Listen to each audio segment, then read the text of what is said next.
Saya pun tak jumpa earphone. Nak senang macam nak approve. Sekejap Okay, tak apalah. Okay, so hari ni, pagi ni, kita sambung yang ADH tu kan. Kita tak habis ADH and then petang ni, kita proceed dengan reproductive system yang male part. Betul kan? Male reproductive system tu. Betul, madam. Yes. Okay, so thank you. Sekejap ya, saya tunjuk dia punya slide.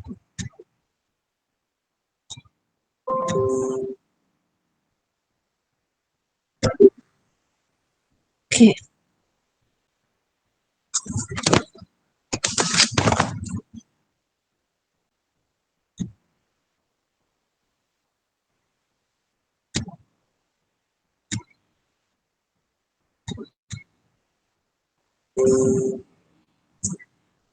Okay.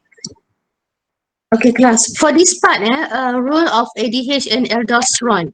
Okay, untuk part ni kelas, apa yang saya nak highlight adalah function ADH and aldosterone. Itu soalan yang mungkin keluar selalunya lah. Ada beberapa kali dia keluar, dia tanya function of ADH and aldosterone. So ada dua sahaja hormon dekat sini Okay, nanti chapter hormone, nervous and hormonal control after this. Lepas reproductive system, you akan ada chapter hormone.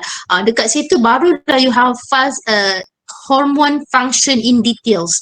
Okay, so untuk for this part, okay, hanya ditanya function ADH and aldosterone sahaja. Okay, now, saya rasa maybe you dah biasa dengar ni sebab you dah buat lab report. Okay, I'm sure you ada boleh relate dengan ADH and aldosterone.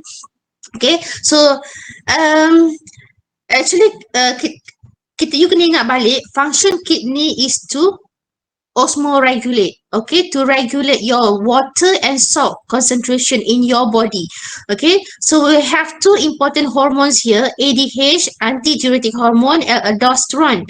Okay, ADH and aldosterone. Cuma nama dia nampak macam complicated because aldosterone ni dia work together with another system, we call it renin, angiotensin, aldosterone system. So bila dia work together, you nampak nama dia slightly panjang sikit. Okay, aldosterone is a hormone, then renin adalah actually secretion daripada, nanti you akan tengok daripada kidney. Okay, so it form a system here. Boleh dengar suara? Okay, so okay, nanti tengok dekat sini, role of ADH. Okay, so okay, kalau you tengok, this is your brain your hypothalamus. Okay, dekat hypothalamus ni you have cells. Okay, we call it osmoreceptor cells. Okay, osmoreceptor cell in hypothalamus. Okay, this cell can detect any changes to your blood osmolarity. So function dia adalah untuk monitor the osmolarity of blood. So any changes of your blood osmolarity, sel dekat hypothalamus ni akan detect. Okay, these osmoreceptor cells. And dia pun akan regulate the release of ADH, antidiuretic hormone, from your posterior pituitary gland. Okay, dekat hypothalamus ni nanti, kita ada dua gland dekat sini, posterior and anterior. Okay, posterior and anterior. So dekat sini function dia, okay, dia regulate the release of ADH, this cell, from this posterior pituitary gland. Okay, so you dah nampak dekat sini kan, ada kaitan dengan, you see, nervous and hormonal control. Nervous sebab daripada brain, ada kaitan dengan brain. Okay, now ADH, okay, apa function ADH dekat sini? Antidiuretic hormone. Okay, dia akan menyebabkan your collecting duct to become more permeable to water. Ini function ADH yang you kena faham. Okay, ADH is made of epithelium cell. Okay, so you kena bayangkan collecting duct tu, along the tube tu, it is made of epithelium cell, basic cell dekat sini, epithelium. Okay, and dia menyebabkan this epithelium to be more permeable to water. Okay, ni function dia. For example, if you are dehydrated, okay, lack of water in your body, so apa jadi? ADH will be released by posterior pituitary gland. Okay, sebab dia dapat signal from your hypothalamus. Okay, so bila dia dapat signal daripada hypothalamus, okay, dia akan send information to pituitary gland to secrete ADH. ADH akan will cause your collecting duct to be more permeable to water. Macam mana dia menyebabkan more permeable to water? Okay, dengan cara dia akan increase the amount of aquaporin in the plasma membrane of the cell. So dia akan increasekan amount of aquaporin. So bila banyak lagi aquaporin dekat you punya membrane cells tadi, okay, menyebabkan air akan di reabsorb back to your body cells. So conserve water. Okay, so water reabsorption will increase. Okay, so saya sekejap ya, ada yang nak masuk tu. Okay. Okay. So nampak ya function ADH. So kalau keluar soalan minta you explain function of ADH. So you katalah ADH will make collecting duct to be more permeable to water. So apa kesan dia? So water reabsorption will increase in collecting duct. Okay, ataupun you kata amount of aquaporin in the plasma membrane increase, causing water reabsorption to increase.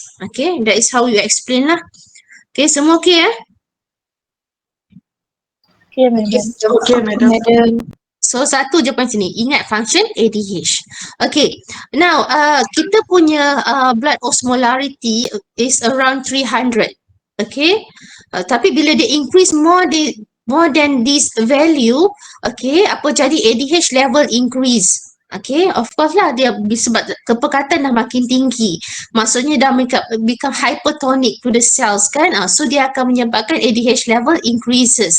So dia akan send signal to collecting duct untuk increase water reabsorption. Okay, so bila increase water reabsorption, you bayangkan badan you dehydrated kan, kurang air kan. So ADH akan secreted menyebabkan collecting duct tadi step up reabsorption of water. Okay, so you kena bayangkan yang, okay, bayangkan this is collecting duct, air keluar. Okay, this is aquaporin kan, aquaporin. So dia keluar. Okay, so apa yang jadi dekat sini? So what happen? Yang urine dekat sini, it becomes more, apa dia? Volume urine akan kurang ya. It will reduce urine volume sebab air dah keluar. Okay, and lowers the blood osmolarity back to normal set point. So bila dia keluar, air ni akan pergi balik ke dalam body cell semua kan. So dia akan dia boleh menyebabkan kita punya osmolarity back to normal lah. So apa yang jadi, air urine yang you hasilkan sini agak pekat lah, very concentrated lah sebab air dah keluar kan. So you will produce very concentrated urine with low amount of urine. Okay, yang ni you kena faham dia punya kesan dia juga. Pernah keluar semasa exam. Okay, pernah keluar efek dia. Bila ADH level increase apa jadi? So you jawablah, collecting duct step up reabsorption, water will be reabsorbed, okay, produce concentrated urine volume will decrease and lowers the blood osmolarity back to normal set point. Pernah keluar soalan ni. Okay. So when the solid concentration is diluted, meaning that you dah banyak minum air hari tu kan, below the set point, so ADH level akan drops. Okay, ADH level will drop. Okay, dia tak perlu dah. So apa yang jadi, dia akan reduce water reabsorption. So dah tak ada dekat sini water reabsorption, so dia akan secrete out. So apa yang jadi, you will produce urine yang very diluted. Okay, diluted urine, and you will release large volume of urine. Okay, so you kena faham juga dia punya kesan dia. Okay, kalau dia badan you banyak air apa jadi? Badan you kurang air apa jadi? Okay, saya rasa tu very senang nak faham. Sekejap, siapa yang masuk lagi?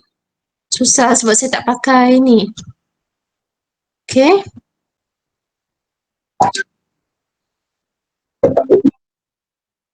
Okay, faham semua?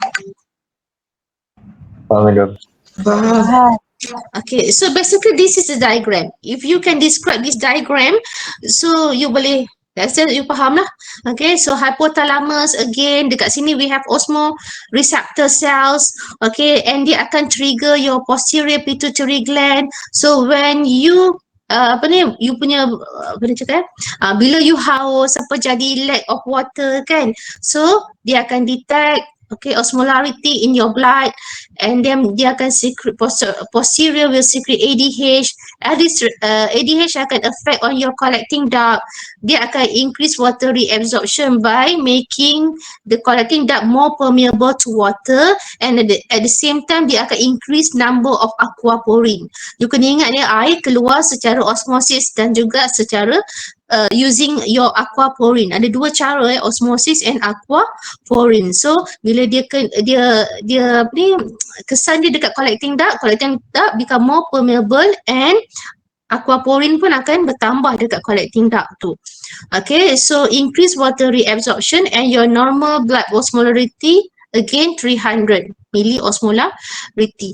Okay, so sama jugalah bila, okay, benda yang sama. Okay, same story here.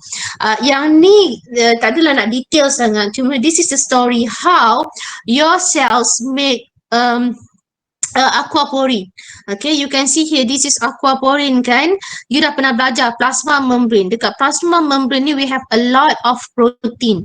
Okay, membrane protein. And this membrane protein ada macam-macam function. Some act as signal transduction, some act as receptor protein, some may act as enzyme ataupun transport kan. So ada macam-macam sangat kat sini. So yang ni contoh je receptor protein yang dia terima ADH. Okay, hormone. So hormone is like a signal.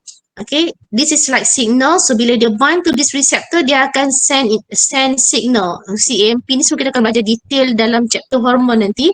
So dia akan send signal. Okay, dia akan menyebabkan more aquaporin to be produce. Okay, and aquaporin akan bind. Prosesnya agak cepat. Okay. So bila banyak aquaporin, air akan reabsorb, masuk balik ke dalam cells. Okay. Ni apa yang jadi lah. Okay. Ni pun sama. Actually kalau you faham, you boleh tahulah cerita ni benda yang sama je. Okay, yang ni banyak jalan cerita dia, nampak macam tak menarik sangat. Okay, saya akan start dekat gambar rajah ni lah nanti. So kat sini saya nak explain about role of aldosterone. Tadi ADH ya. Remember ADH, dia akan act on collecting duct. Okay, collecting duct. How about aldosterone? Okay, aldosterone will act on your distal tubule and collecting duct. Okay, so ADH on collecting duct. Kalau aldosterone on your distal tubule and collecting duct. So ada dua. Siapa lagi baru nak masuk ni? Okay.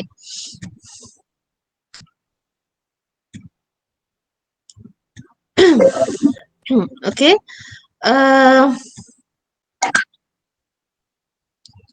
Okay, you tengok dekat sini. Okay, what happened? Okay, what happened when you ada low blood pressure ataupun your blood volume drops? Yang ni sebenarnya bukan dehydration bukan dehydration. Yang ni saya nak you imagine, for example accident ataupun for example diarrhea. Okay, maksudnya you kehilangan banyak air. Okay, extreme condition. Okay, not just bila you haus, tak ada. Kalau you haus, ADH sahaja dah cukup. Okay, ADH. Ni bila aldosterone ni you kena imagine dia slightly extreme sikit. Contoh diarrhea, you cerit-birit kan. You kehilangan, you muntah, you hilang air dalam badan. So dia lebih extreme sikit berbanding dengan setakat you haus sahaja. So apa yang jadi? Okay, blood loss ke for example kan. Okay. Due to extreme dehydration. So apa jadi, kalau you ingat lagi, this is Bowman capsule and glomerulus. Okay, remember this is glomerulus lah. Okay, dekat sini this area JGA, juxtaglomerular apparatus, ada satu tisu yang berhampiran dengan your Bowman capsule or glomerulus ni, kita panggil juxtaglomerular apparatus. Okay, so juxtaglomerular apparatus ni dia boleh detect tau kalau badan you punya blood volume you drops. Okay, bila drops ke, dia punya pressure turun ke, this tissue, okay, JGA ni dia akan detect. Okay, sensors dekat sini, sensors in JGA detect the decrement of your blood volume or blood pressure. Okay, so apa dia buat bila dia detect ada penurunan yang mendadak? Okay, so dia akan secrete renin. Okay, dia akan secrete renin. JGA release renin. Okay, so bila JGA release renin, apa renin dia buat? Okay, at the same time your liver will secrete angiotensinogen. Okay, angiotensinogen. Your liver secrete angiotensinogen, and this renin akan convert angiotensinogen to angiotensin 1. Okay, your renin secreted by JGA, okay, will convert your angiotensinogen to angiotensin 1. Okay, and then after that, angiotensin 1 will be converted to angiotensin 2 by angiotensin converting enzyme. Maksudnya ACE ni, okay, angiotensin converting enzyme ni dia akan convert balik 1 kepada 2. So tak susah sangat nak ingat. So apa angiotensin 2 ni buat? Dia akan affect your adrenal gland. Adrenal gland, ingat tak? Ad means near, dekat, renal. So your kidney kan, your kidney, walaupun kidney saya tak cantik. Okay, dekat sini ada adrenal gland. Okay, adrenal gland dekat sini. So angiotensin tu will act on your adrenal gland and dia akan secrete aldosterone. So aldosterone is secreted by adrenal gland. Okay, so dia akan secrete aldosterone. Apa aldosterone buat? So aldosterone dia akan affect again tadi your distal tubule and collecting duct. Remember? Saya ada mention dekat sini. Oh, tak hilang dah. Okay, aldosterone sebab ADH akan affect apa dia saya cakap? Distal tubule kan? Kalau aldosterone dia akan affect on distal tubule and collecting duct. Okay? Distal tubule and collecting duct. So apa dia buat kalau dia affect your distal tubule and collecting duct? Yang paling utama, aldosterone dia akan step up reabsorption of sodium actually. Okay, reabsorption of sodium. So if more sodium is reabsorbed, water akan follow by osmosis. So sebab tu dia tulis kat sini sodium and water are reabsorbed. First dia akan step up reabsorption of sodium, and then water will follow by osmosis. So what happen? Your normal blood pressure and volume akan regain balik. Okay, and okay, tadi kesan pertama dia akan secrete aldosterone. Second, dia punya kesan dia akan menyebabkan your arterioles constrict. Okay, arterioles constrict. Hopefully you will imagine arterioles yang ada pada glomerulus ni, yang tempat dia nak masuk tu. Afferent arterioles tu akan constrict. Okay, bila constrict, less amount of blood akan sampai dekat you punya glomerulus. Okay, and at the same time, dia akan menyebabkan high blood pressure dekat sini. Okay, high blood pressure. So dia akan menyebabkan again your normal blood pressure and blood volume lepas tu. So arterial constrict ni menyebabkan kurang darah sampai dekat glomerulus. Okay. Lepas tu dia akan regain balik lah your normal blood pressure and volume. Okay, ni dalam kes ni kalau you dah faham cerita ni, you akan faham cerita dekat sini. Okay, this slide.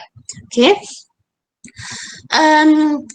Okay, kita tengok ya. Okay, kat situ dia, saya dah mention tadi, aldosterone will act on distal tubule and collecting duct. Okay, so it is a mechanism, okay, nama panjang tadi kan, RAAS tadi kan, renin, angiotensin, aldosterone system tadi, dia akan increase sodium reabsorption. When sodium reabsorption increase, water will follow by osmosis. Okay, so what happen when you have low blood volume and blood pressure in the afferent arteriole? Okay, dekat sini, dekat afferent. So apa jadi? Tadi saya dah mention JGA ada sensor that can detect, okay, when your blood volume decrease or your blood pressure decrease. So it will secrete enzyme renin. Okay, renin akan cleave. Okay, dia akan cleave. Siapa yang secrete ni? Cleaver. Okay, renin cleave angiotensinogen to angiotensin 1. Tak perlu you nak ingat yang ni pun, susah nak ingat. You nak hafal, you just ingat ini. Renin cleave angiotensinogen to angiotensin 1. Angiotensin 1 is converted to angiotensin 2 assisted by ACE, angiotensin converting enzyme. So angiotensin 2 tadi saya ada cakap dia ada dua kesan kan, dia akan constrict arterioles, okay, which will decrease blood flow to the capillaries. Okay, bila dia decrease blood flow, okay, dia akan raise blood pressure. Okay, and lagi dia akan stimulate your adrenal gland to release aldosterone. Ada dua kesan kat sini, ini you kena ingat, penting point ni. Okay, dia akan stimulate, dia akan menyebabkan dia akan constrict. Okay, tadi This one constrict arterioles and dia akan release adrenal dia akan release aldosterone. Okay, menyebabkan adrenal gland to release aldosterone. So what happen? Aldosterone making distal tubule and collecting duct. Nampak tak kesan dia ada dua It will make distal tubule and collecting duct to reabsorb more water and sodium. Mula-mula dia akan reabsorb sodium followed by water. Okay, to increase blood volume and pressure. Faham ke tak? Madam. Faham, madam. Madam. Okay, good. So, nampak tak kesimpulan hari ni? Walaupun sampai sini baru, hopefully nampak function ADH. Okay, step up water reabsorption in collecting duct. Okay, kalau aldosterone, dia akan kesan dia dekat distal tubule and collecting duct. First, dia akan increase sodium reabsorption followed by water. Okay, so it make them to reabsorb more sodium and water, thus increase your blood volume and blood pressure. Okay, itu nampak tak dekat sini? Okay, now sekarang you nak akan nampak. Yes. Kalau macam mekanism ni kan, kalau nanti soalan nanti akan tanya nama dia, kalau kita tak ingat kita buat tulis short form dia RAAS tu boleh ke? Saya rasa yang ni okay kot, RAAS, yes. Takkan tak pernah lagi lah keluar je, tapi kalau you nak tulis nama RAS, I think acceptable sebab dia macam standard. Okay. Okay, madam. Okay. Okay. So you nampak tak? Okay, now you nampak tak? Ada nampak macam ada dua hormon kan? It's like macam ADH and aldosterone, renin, angiotensin, aldosterone system. It's like macam ada dua benda yang berbeza dekat sini. Tapi they works together actually. They are coordinating our blood, our water kan, water and also sodium actually dekat sini. Nampak macam they work together actually. So both are partners actually. Okay, in homeostasis, okay, to increase, saya tak tahu kenapa nak guna when, okay, to increase water reabsorption in kidney. Okay, cuma ADH, okay, kelas ADH, jadi ingat tak dia add on collecting duct. Okay, macam mana dia boleh add on collecting duct? Sebab dia detect ada increase in blood osmolarity. Bila badan dehydrated, you punya blood osmolarity might increase. Okay, so bila dia increase, dia akan ADH akan dihasilkan. Okay, sebab dia detect increase in blood osmolarity. Okay, ADH. How about aldosterone? Saya dah mention tadi, aldosterone, okay, because of excessive loss of both salt and body fluid. Nampak tak beza dia? ADH ni setakat you dehydrated saja. Aldosterone more extreme. Okay, excessive loss of both salt, okay, and body fluid. Due to okay, severe diarrhea that able to reduce blood volume without increasing osmolarity. Ayat ni kalau you confuse sangat, you stop sampai sini sahaja.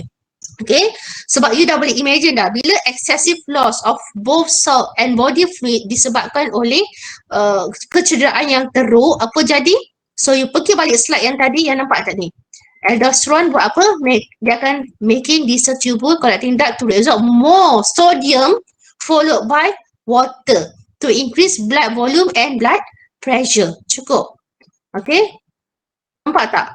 ADH bila dehydrated, aldosterone bila excessive loss of body fluid and severe diarrhea.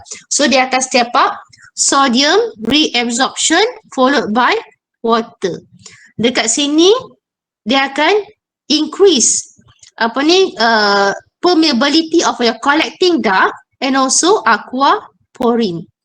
Okay, ni more towards water je sebenarnya dekat sini. Yang ni dua-dua, sodium and water. Nampak tak? Dekat sini dia punya measure dia dekat water. Dekat sini measure dia adalah sodium.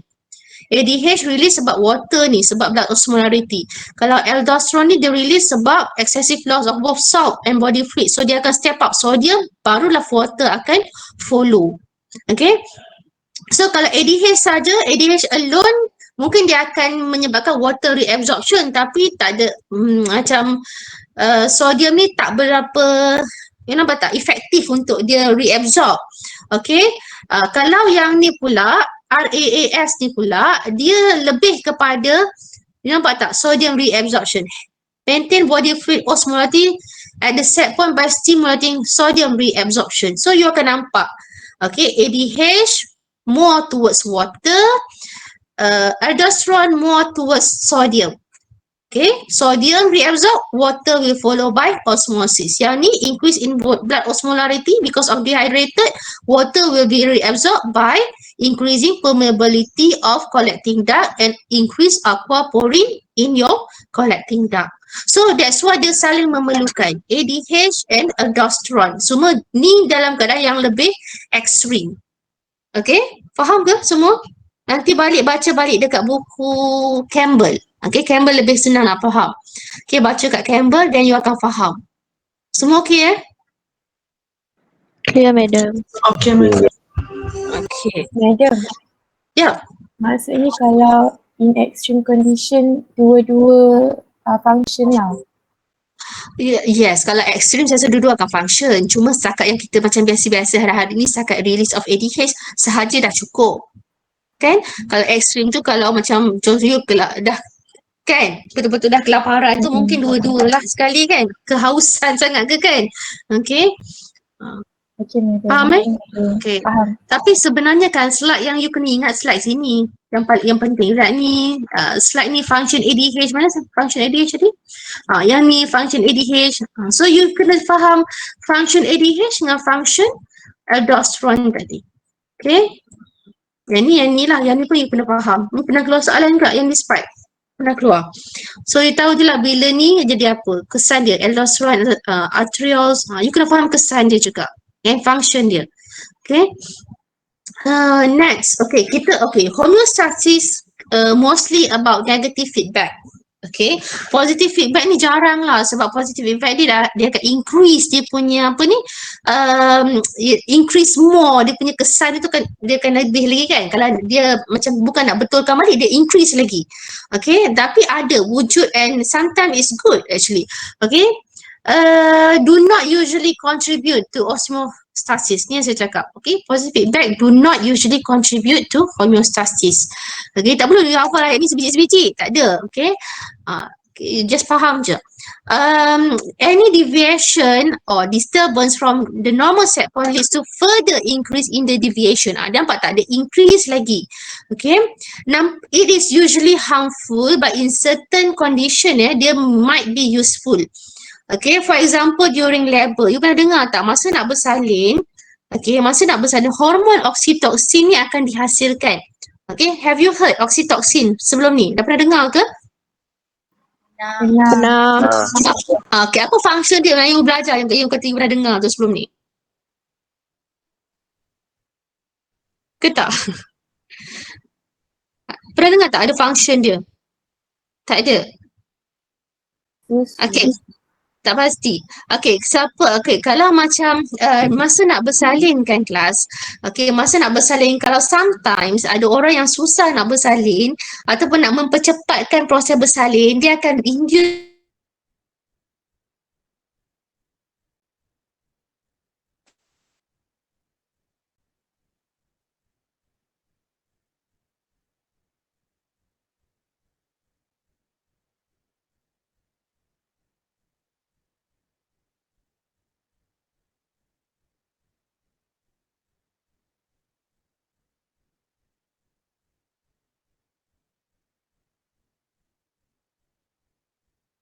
Hello, madam.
Boleh dengar tak suara saya tadi? Boleh dengar? Boleh, Boleh dengar? Okay, okay, Boleh, sorry. madam. Boleh, madam.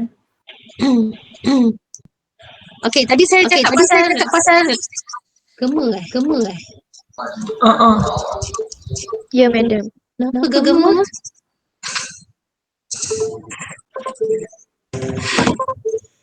Sekejap. Confused kenapa gema?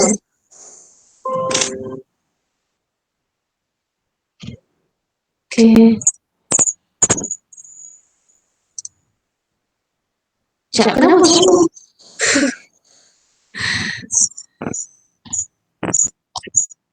Okay, dengar tak? Dengar. Hello? Dengar eh? madam. Dah tak gema eh? Tak kena dah. Okay. Okay, sikit lagi. Okay. Ni kenapa lah connected ni? Okay, now tadi saya dah mention kan, label tadi dia akan secret oxytocin. Saya kat mana yang saya last tadi? Saya bukan present ke? Ha? Madam tengah present tu. Oh, ya kat sini tadi eh? Saya tak tahu saya lost kat mana. Okay. So again tadi label dia akan secret oxytocin, betul kan? Madam, Ah, kita tak nampak slide. tak nampak slide? Sorry, saya tak present. Sekejap. Alah, kalut lah saya sekejap. Kalau kena je kalut habis. Okay. Okay, nampak tak? Nampak, madam. Nampak, madam. Okay. Now, okay, tadi saya dah mention kan bila nak bersalin kan during labor, okay, oxytocin will be produced. Okay, so bila will be produced, dia akan stimulate more oxytocin. So, lebih banyak oxytocin, lagi kerap uterus contraction yang menyebabkan mudahlah untuk delivery nanti. Okay, and sama juga dia akan stimulate the release of milk. Okay, oxytocin. Sebab oxytocin ni dia kaitan dengan kita punya brain actually.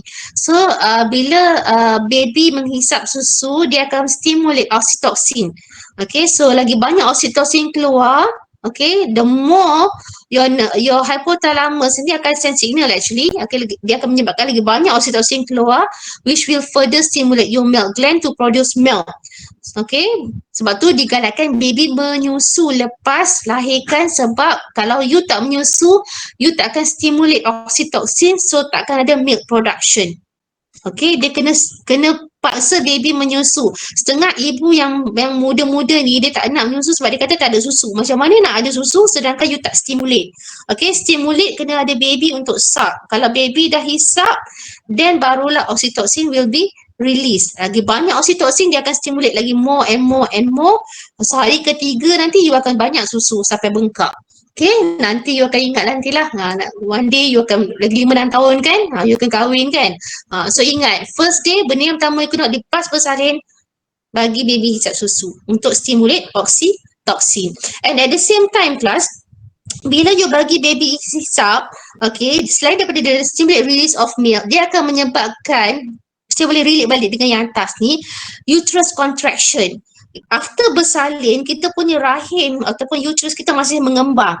So bila you bagi baby hisap susu tu, dia akan menyebabkan rahim you makin mengecut, which is good actually. Okay, it will stimulate your uterus contraction after you bersalin. Okay, so dia akan menyebabkan kesakitan jugalah sebenarnya. Macam senggugut yang amat kuat jugalah. Okay, so akan ada sakit lagi lah sebab you punya rahim akan mengecut. Kenapa? Because of oxytocin juga. Okay, oxytocin. So ada kaitan dekat sini. And then dalam proses blood clotting, bila you cedera, okay, akan ada chemical yang stimulate platelets. So ingat ya, platelet kan involved with blood clotting kan. So dia akan menyebabkan more and more platelets pergi dekat kawasan yang cedera tu. So this is example of positive feedback. So kalau dalam exam dia tanya contoh positive feedback mechanism, dia bagi tahulah. Okay, contoh dia oxytocin. Okay, oxytocin that release milk. Faham? Dengar tak? Faham, madam. Okay.